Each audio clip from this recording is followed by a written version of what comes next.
tanto de las venas pulmonares, que llega a la aurícula izquierda, y de las venas cavas. Entonces, vamos a hablar de volúmenes que existen a nivel de los ventrículos. Por ejemplo, como ustedes saben, los ventrículos se van a llenar de sangre. ¿Cómo se llenan los ventrículos de sangre? ¿En la diástole o en la sístole?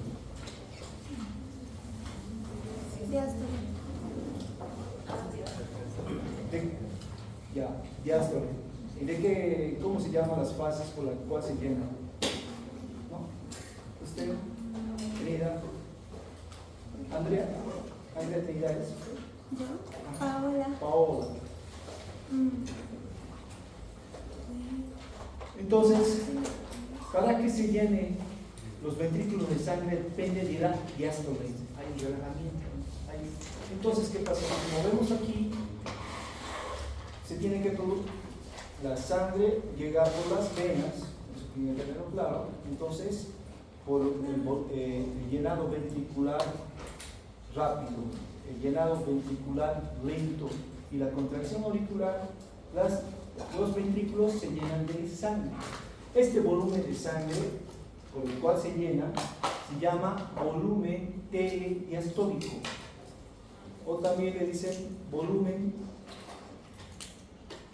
terminal de la diástole, volumen diastólico final, o también se llama precarga. ¿Ya? Entonces, este volumen por el cual se llenan los ventrículos tiene un volumen, como vemos aquí, de 110 a 120 ml de sangre. O sea, toda la sangre que llega de las venas, ¿ya?, y las cuales se van a llenar los ventrículos, tanto izquierdo como derecho, es de 110 a 120 ml de sangre, que es el volumen telediastólico. ¿Qué quiere decir tele? Vamos, porque ahora se vamos a referir a términos como proto, meso, tele. Pro, ¿qué será? Proto. ¿Ah? Tele significa final, por eso es final de la diástole. Inicio, medio, final, exacto. ¿Ya? Entonces, aquí estamos hablando del volumen del final de la diástole, ¿no? Entonces, ¿cómo se produce este volumen telediastólico? Llenado ventricular rápido, llenado ventricular lento y sístole auricular, lo que hemos visto en la anterior clase. ¿Ya? Si lo vemos así, es fácil de comprender. Entonces, luego tenemos, como vemos aquí, el volumen sistólico. ¿Ya? Este volumen sistólico se produce cuando el ventrículo se contrae y bota la sangre hacia las arterias. ¿Y cuánto corresponde este volumen sistólico? Es el 55 al 60% de este volumen telediastólico. Entonces,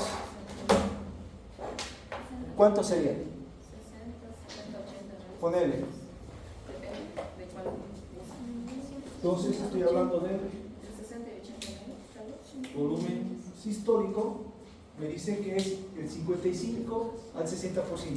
Entonces pongamos del volumen telediastólico. El volumen telediastólico pongamos que es de 120 ml. Entonces sería el 100%. Ahora, si yo quito el volumen sistólico, va a ser el 60%. ¿Cuánto sale? ¿Cuánto sería? 80, ¿no? ¿80? No. ¿Cuánto sería el volumen sistólico? 72. ¿Ah? 72 ml. Entonces, ¿qué quiere decir? Que cada contracción del ventrículo,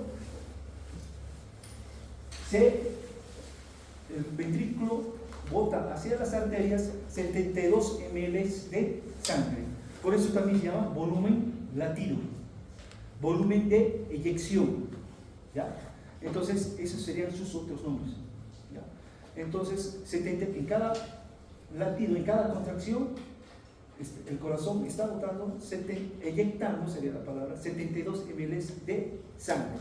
Ahora tengo ahí otro, volumen telesistólico o volumen final de la sístole, entonces el cual es de 50 ml de sangre aproximadamente. Entonces, ¿qué quiere decir esto?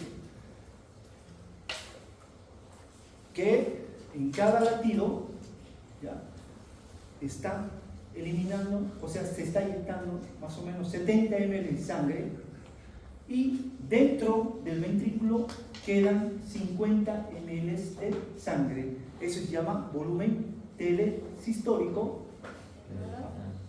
o volumen final de la sístole. ¿Ya? Era pro mesotele, ¿no? 50 ml de sangre quedan En el ventrículo.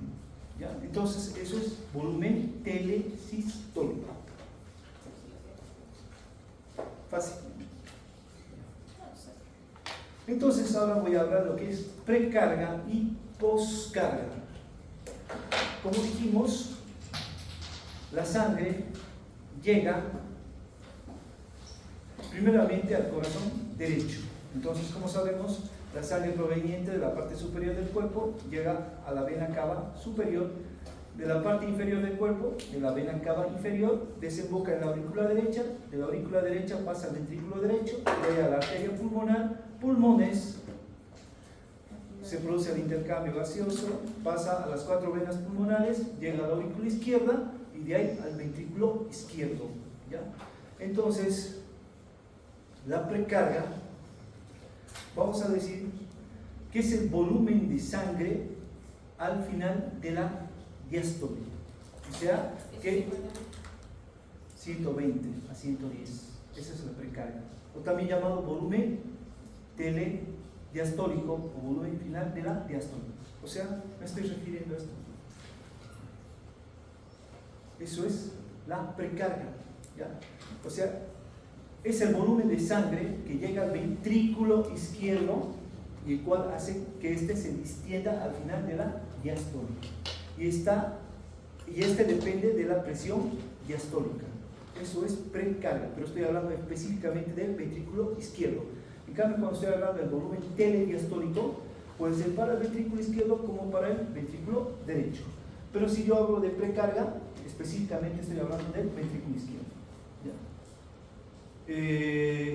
Bueno, algunos confunden esto. ¿Por qué? Porque dicen que es el volumen telediastólico, sí, pero es específicamente del ventrículo izquierdo y que depende de la presión diastólica. Y este volumen de sangre es el encargado de distender a las fibras musculares del ventrículo izquierdo. En cambio, la poscarga es la resistencia que el ventrículo izquierdo debe vencer para hacer circular la sangre. ¿Ya? Y esta resistencia, ¿por quién está dada? Está dada por la compliance de las grandes arterias y la resistencia arteriolar. Esta compliance de las grandes arterias está dada por las fibras elásticas que presentan en sus paredes las grandes arterias. ¿Qué quiere decir compliance? ¿Cuál sería la traducción? Es un término francés, está en francés. Ya no lleva francés. No, complejo. ¿Qué? Complejo. No, distensibilidad. Entonces, se refiere a la distensibilidad de las grandes arterias. Gracias a sus fibras elásticas, como ustedes vieron el año pasado en histología, entonces, cuando es distensible, o sea, no hay problemas para que el ventrículo izquierdo eyecte la sangre hacia las arterias. ¿Por qué? Porque estas se distienden y dejan circular la sangre. En cambio, cuando esta compliance se pierde, o sea, no hay distensibilidad, las fibras elásticas han sido reemplazadas por tejido fibroso, entonces aumenta esta resistencia. ¿Ya? Por ejemplo, en las personas adultas de la tercera edad, si ustedes por ejemplo, sus abuelitos que ya sufren de aterosclerosis, vayan y palpen la arteria radial. Es una arteria ya dura, dice como la tráquea del pollo. Y entonces, ¿qué quiere decir esto? Que está aumentada la resistencia para que el ventrículo izquierdo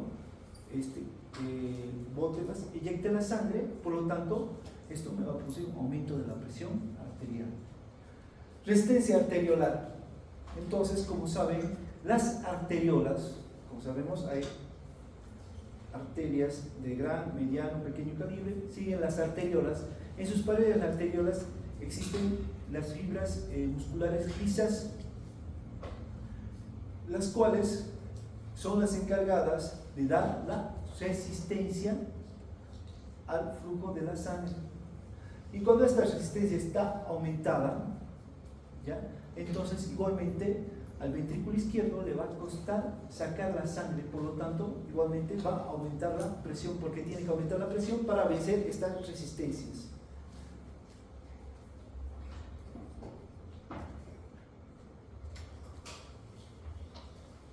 Función de iones sobre la función cardíaca.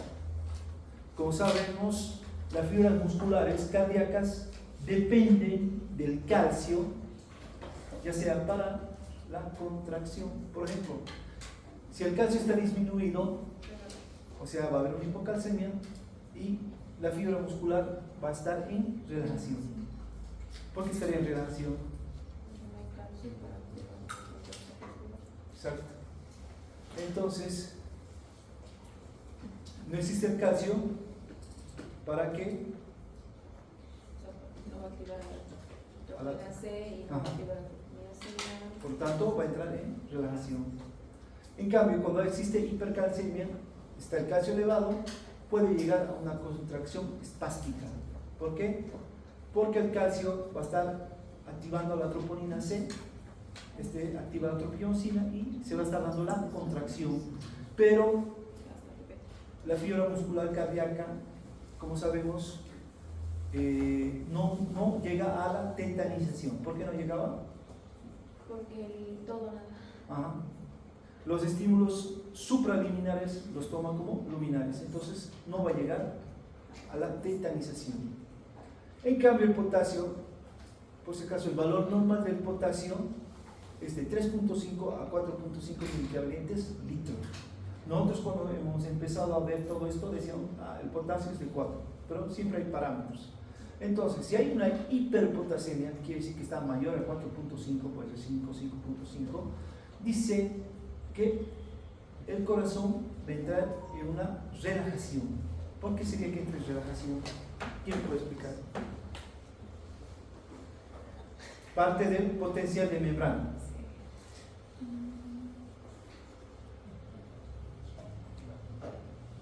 Y depende del nódulo sinusal. ¿Cuál es su potencial de reposo del nódulo sinusal? Es más positivo que la fibra muscular ventricular.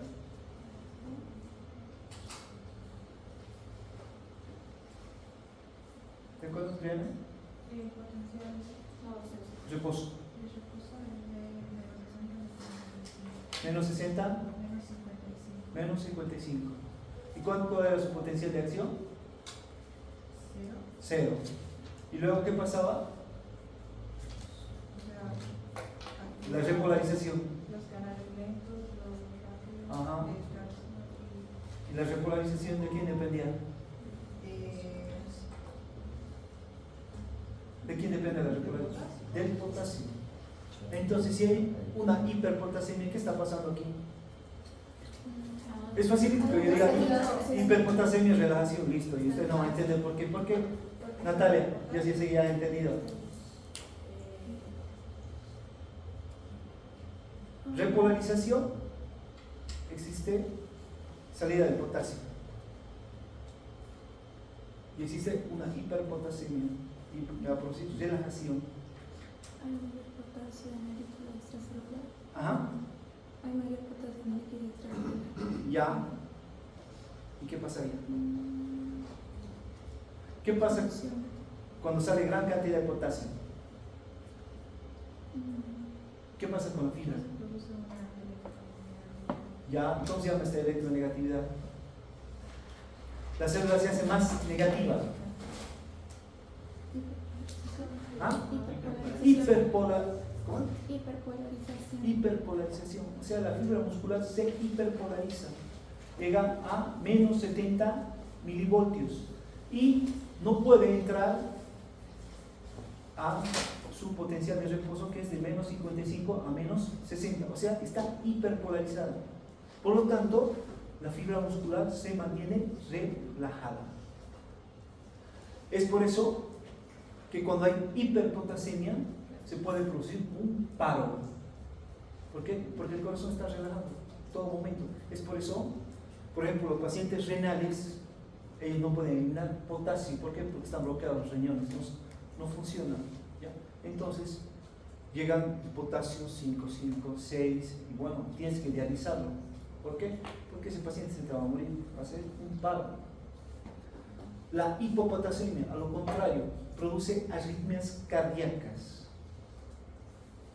O sea, la fibra muscular se va a estar despolarizando constantemente y por la falta de potasio, este potasio no va a salir y por lo tanto se producen arritmias cardíacas.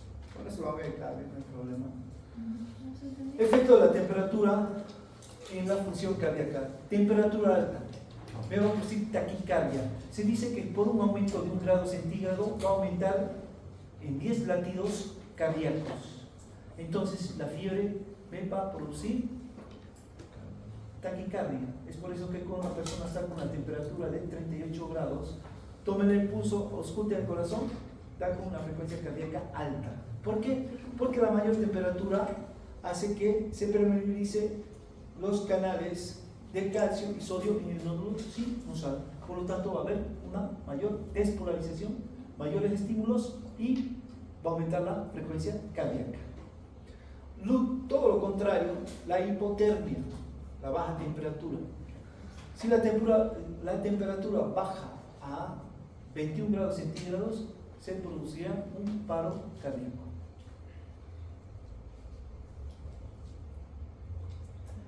Gasto cardíaco.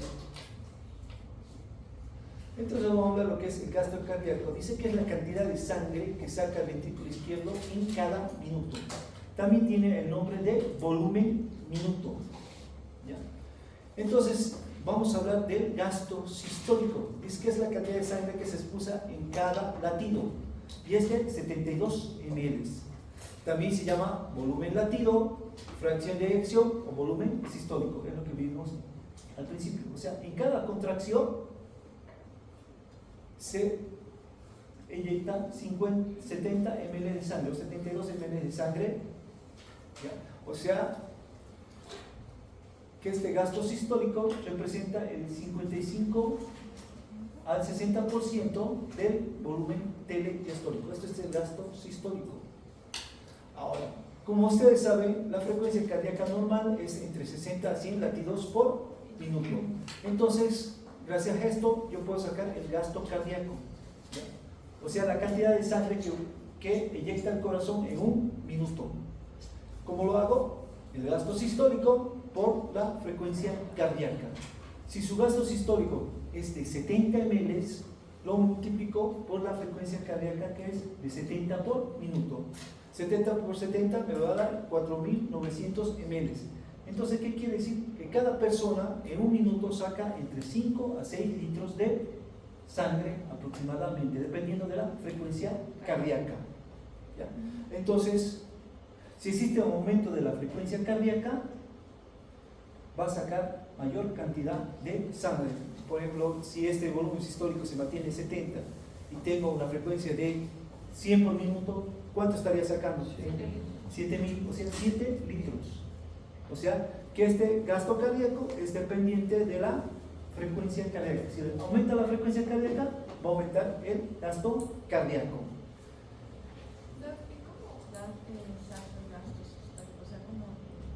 El gasto sistólico, cantidad de sangre que se expulsa en cada latido.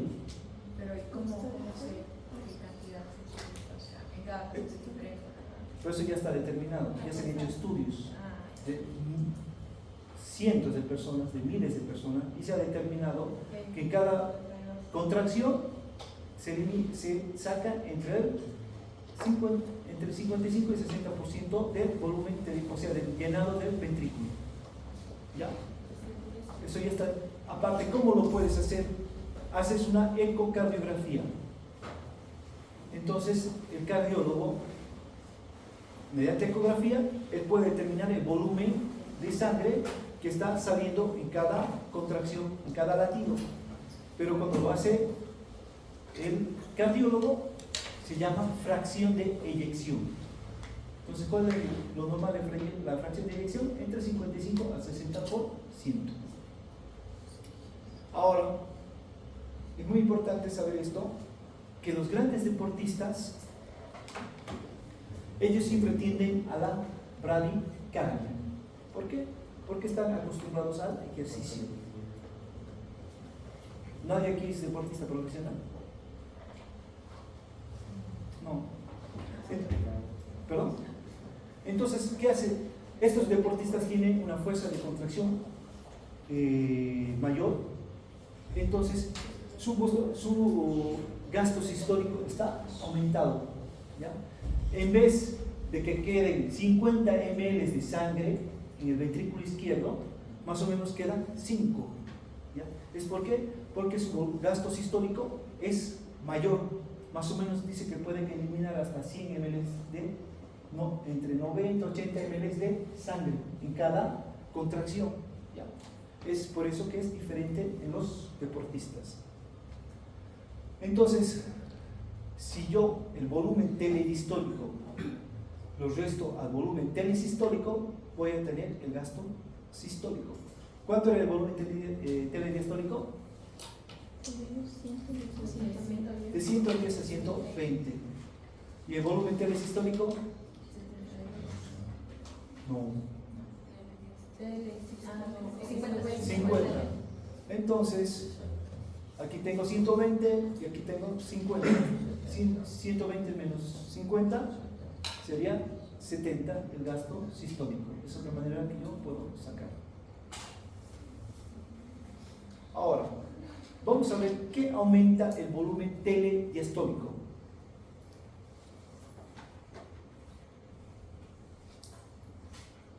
Como sabemos, el volumen telediastólico es el llenado de sangre de los ventrículos. Entonces, el retorno venoso. Si existe un mayor retorno venoso, me va a aumentar el volumen telediastólico, va a aumentar el volumen telesistólico y por lo tanto va a aumentar el gasto cardíaco. ¿Ya?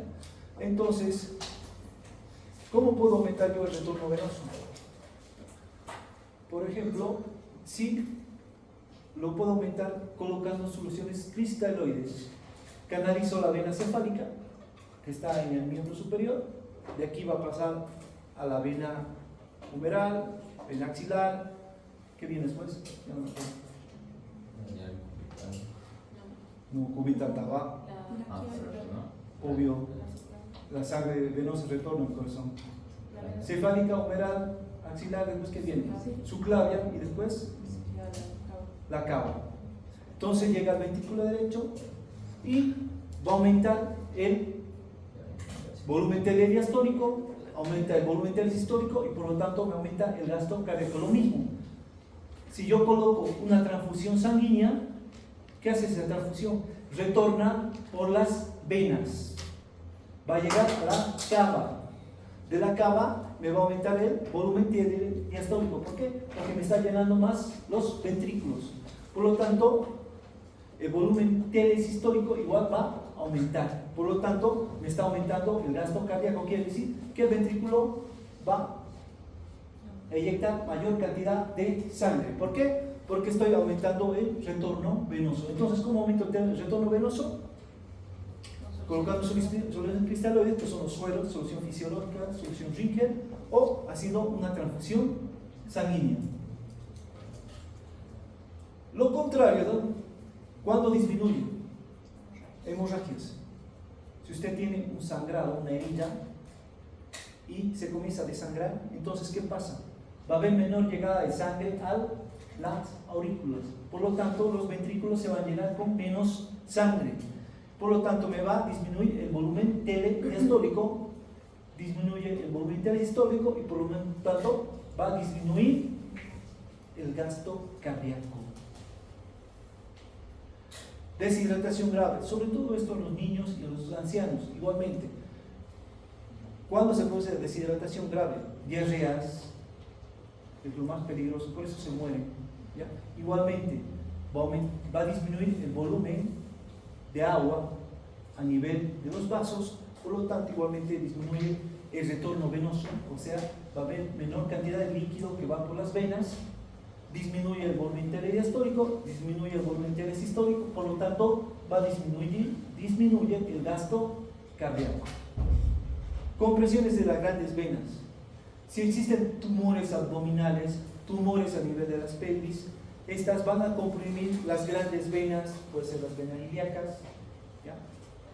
Entonces la vena cava inferior, entonces igualmente va a haber una disminución del retorno venoso, va a llegar menor cantidad de sangre hacia el corazón, igualmente va a disminuir el volumen telediastólico, el telesistólico y por lo tanto disminuye el gasto cardíaco. Por ejemplo, en la mujer embarazada, en la mujer grávida, que está 37, 38 semanas de gestación, o sea, más o menos 9 meses, el producto igualmente puede comprimir las grandes venas, por lo tanto disminuye el retorno venoso y lo cual le va a disminuir igualmente el gasto cardíaco. Es por eso que una mujer que está ya en el último mes de gestación, ella si se recuesta se comienza a agitar.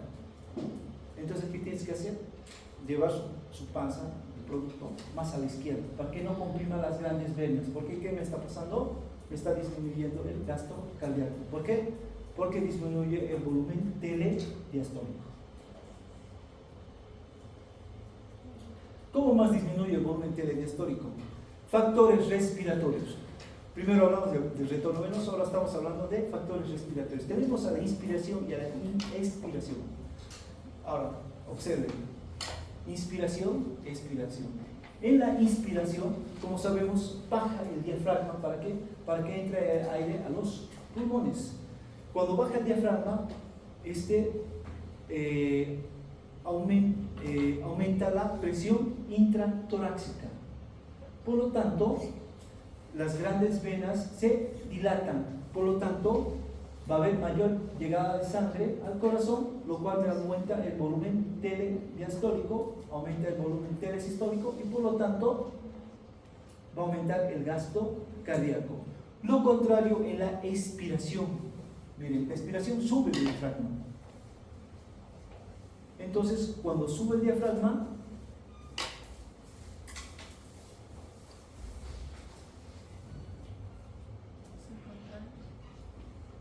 las venas se van a contraer. ¿Por qué? Perdón, aquí me confundí. En la inspiración disminuye la presión intratorácica, por lo tanto las venas se van a dilatar. En cambio, en la expiración sube el diafragma y aumenta la presión intratorácica. Por lo tanto, el aumento de la presión intratorácica comprime a las grandes venas. Por lo tanto, disminuye el retorno venoso. Va a llegar menos sangre al corazón, por lo tanto disminuye el volumen telediastólico, disminuye el volumen telesistólico, por lo tanto el gasto cardíaco va a ser menor. ¿Ya? Entonces, tanto en la inspiración y expiración está en función a la presión intratorácica.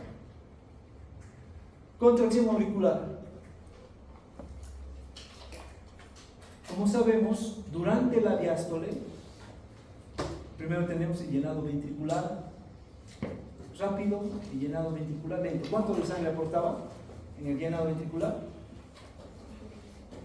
¿Perdón? No. Diástole. ¿Cuánto era? 75%. Rápido y lento.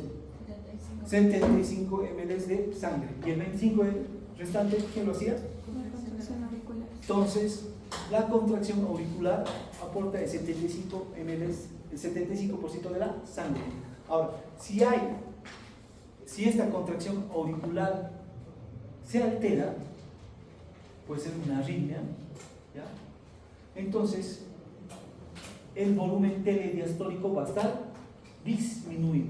Si hay alguna alteración en esta contracción auricular, entonces no se va a aportar con los 25 ml de sangre correspondientes y por lo tanto disminuye el volumen telediastólico. Por lo tanto, va a disminuir el gasto cardíaco. A eso se refiere con contracción auricular. Igual este volumen telediastólico depende del pericardio.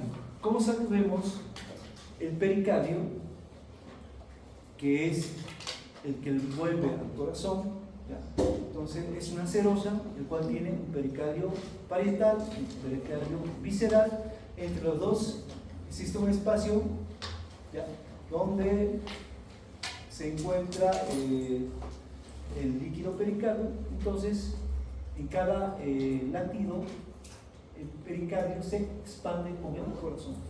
En cambio, si existe una pericarditis, ¿ya?, es una inflamación del pericardio, este pericardio se va a volver como una coraza dura, por lo tanto no deja que el corazón lata normalmente, ¿ya? Por lo tanto esta pericarditis igualmente va a hacer que disminuya el volumen telediastólico.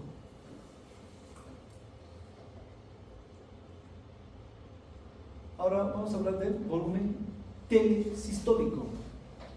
Entonces, primeramente vamos a hablar de una condición fisiológica del miocardio. El miocardio necesita llegada de sangre porque esta llegada de sangre va a aportar como oxígeno, nutrientes y vitaminas para su correcto funcionamiento. Por lo tanto, esto va a mantener el volumen telesistólico.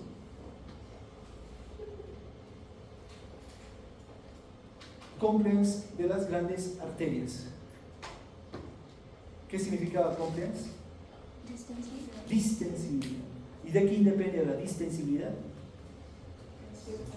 De las fibras elásticas de las grandes arterias.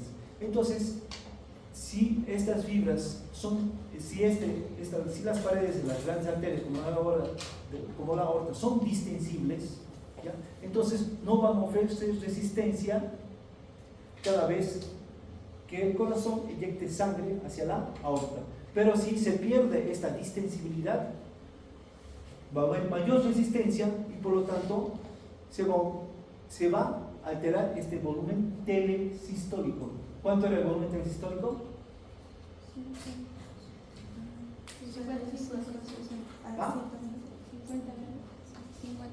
50 ml. ¿Qué es el volumen telesistólico?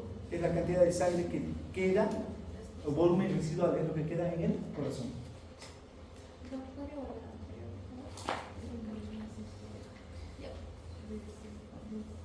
Resistencia arteriolar. Igualmente, las arteriolas ofrecen una resistencia a la salida de la sangre del ventrículo izquierdo. Y esta resistencia está dada por las fibras musculares lisas que presenta en sus paredes, ¿ya? Entonces, cuando esta resistencia arteriolar aumenta, ¿ya?, porque hay una alteración de las fibras musculares lisas, entonces se va a oponer a la salida de la sangre. Por lo tanto, el volumen telesistólico igual va a estar alterado, ¿ya? Entonces también depende de la resistencia arteriolar. Entonces, igualmente existen, digamos, cuando se produce un aumento de la resistencia arteriolar, va a haber un aumento de la presión arterial, ¿ya? Por lo tanto, hay medicamentos por lo cual se puede bajar la presión arterial actuando sobre la resistencia de las arteriolas. Las fibras musculares lisas, para que se produzca su despolarización y repolarización, ¿de qué depende? Del calcio. La despolarización depende del calcio. Y si yo quiero que dejen de contraerse, ¿dónde tendría que actuar? Eso vamos a ver para el año en fármaco. Yo lo estoy adelantando. ¿Ah? ¿Qué tendrías que bloquear? Los receptores de calcio. Por eso hay los bloqueantes de los canales de calcio. Estos medicamentos, por lo tanto, van a hacer que disminuya la presión arterial. Control del gasto cardíaco. Tenemos al investigador Otto Frank, que en 1895, ¿ya?, él estaba realizando experimentos en batracios, ¿ya? Entonces agarraba el corazón de los batracios y les inyectaba solución fisiológica. Y él veía que las fibras musculares cardíacas primero se distendían para luego contraerse, ¿ya? Luego, Starling y colaboradores en 1914, ellos igualmente hacían experimentos en los corazones de los gatos. Entonces igualmente colocaban mayor cantidad de sangre y veían que las fibras musculares cardíacas primero se distendían o se elongaban y luego se contraían. Entonces a todo esto se llama la ley de Frank-Starling, que dice que la energía mecánica liberada por la fibra muscular cardíaca al pasar de un estado de reposo, o sea diástole, al estado de contracción sístole, depende de la longitud de sus fibras. Entonces, para que se produzca esto, entonces tiene que haber llegada de sangre. ¿Qué hace cuando la sangre llega al ventrículo? Primero lo distiende, o sea, lo elonga, y luego se contrae. Entonces eso yo lo voy a llamar la ley de Frank-Starling. ¿Por qué? Porque la fibra cardíaca primero pasa de un estado de diástole y luego a un estado de sístole, o sea, de contracción. ¿Qué es? ¿Mucho? Sí, cardíaco es pesado. Re. Me gusta más. No me gusta más esto. Es chulo, pero es pesado. Se aplazan más. Eso le gusta. Eso le gusta. ¿Saben qué? Si ustedes comienzan a leer, hagan sus apuntes y definan bien los términos, no se van a olvidar nunca, no van a confundir. Memoricen los términos y háganse dibujos de cuándo es volumen telediastólico, cuándo es volumen telesistólico, cuándo es gasto cardíaco, hagan las fórmulas y no van a tener problemas, no se van a confundir nunca. Porque el examen, igual que el primer examen, va a ser opción múltiple, y bueno, ahí tienen que analizar y cuál es la respuesta. Esto es lo último. A ver, esto me lo hace.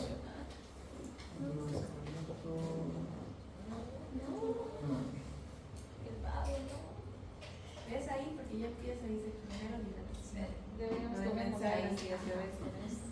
Control de gasto cardíaco.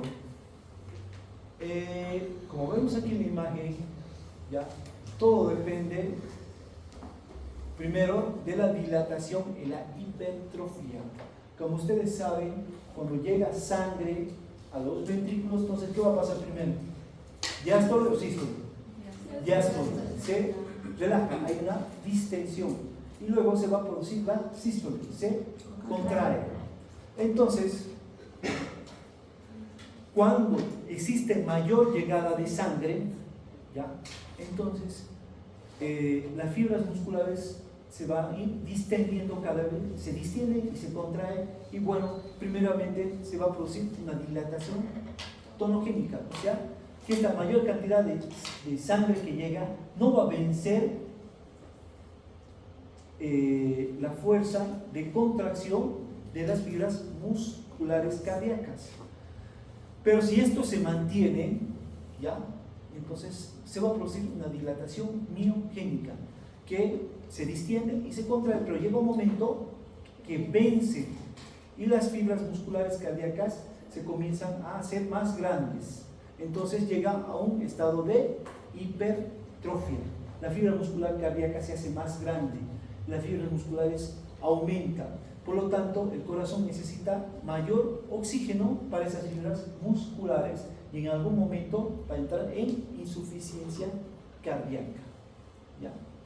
Entonces, por ejemplo, se aumenta la resistencia arteriolar. Entonces, va a aumentar el volumen telesistólico. ¿Por qué aumenta? Porque se vence. Tiene más capacidad cada vez más. Hay mayor resistencia y el ventrículo izquierdo tiene que aumentar su fuerza para vencer esa resistencia. Pero va a llegar algún momento, digamos, que no va a, se opone tanto a la salida de la sangre que va a haber mayor volumen telesistólico. Por lo tanto, disminuye el volumen sistólico. Y por lo tanto se va a producir todo esto: dilatación tonogénica, dilatación miogénica, hipertrofia, y el corazón va a entrar en insuficiencia cardíaca.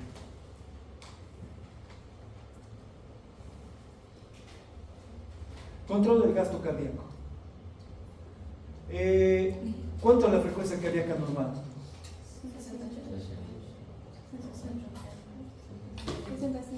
60 a 100 latidos por minuto. Entonces, si existe una taquicardia, ponerle 120 latidos por minuto. ¿Ya? Entonces, ¿esto aumenta el gasto cardíaco? ¿Cuánto han dicho que es el gasto cardíaco normal? ¿Cómo sacas el gasto cardíaco?